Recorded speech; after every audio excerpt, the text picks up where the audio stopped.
Good evening everyone. শতাব্দীর কিচেনে আপনাদের সবাইকে স্বাগত জানাই। আজকের রেসিপি নিরামিষ পেঁপের তরকারি।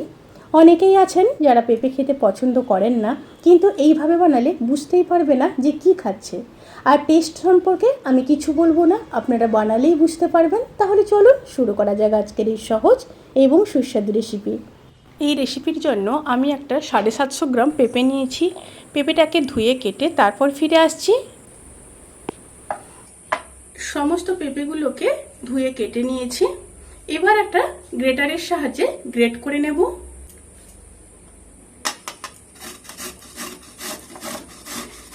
এইভাবে পেঁপেগুলোকে গ্রেটারে গ্রেট করে নিতে হবে।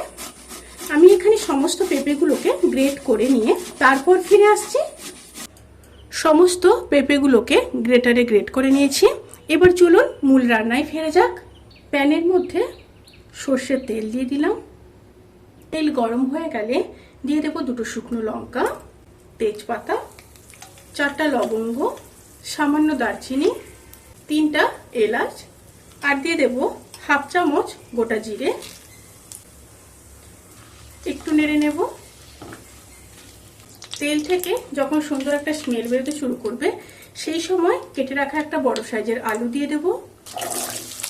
আলু দিয়ে খুব ভালোভাবে মিশিয়ে নেব। মিশিয়ে নিয়ে 1.5 থেকে 2 মিনিট রান্না করে নেব লো টু মিডিয়াম ফ্লেমে। আলুগুলো 1.5 থেকে 2 মিনিট রান্না করে নেওয়ার পরে এবার দিয়ে দেব পরিমাণ মতো লবণ, 1 চামচ হলুদ গুঁড়ো, 1 চামচ রোস্টেড জিরে আর ধনের গুঁড়ো, আর দিয়ে দেব 1/2 চামচ আদা বাটা। দিয়ে খুব ভালোভাবে মিশিয়ে নেব। ভালোভাবে মিশিয়ে নিয়ে আবারও লো স্টিমে 1 থেকে 1.5 মিনিট কষিয়ে নেব।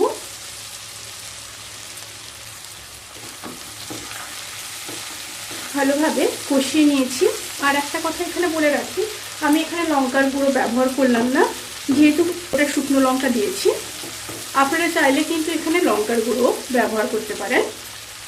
এবার গ্রেটেড পেঁপে দিয়ে দেব।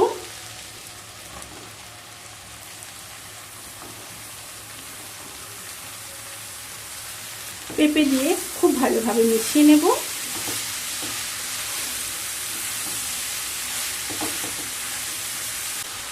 খুব ভালোভাবে মিশিয়ে নিয়েছি। এবার ঢাকা দিয়ে লো স্টিমে আলু আর পেঁপে সেদ্ধ হওয়া পর্যন্ত অপেক্ষা করব।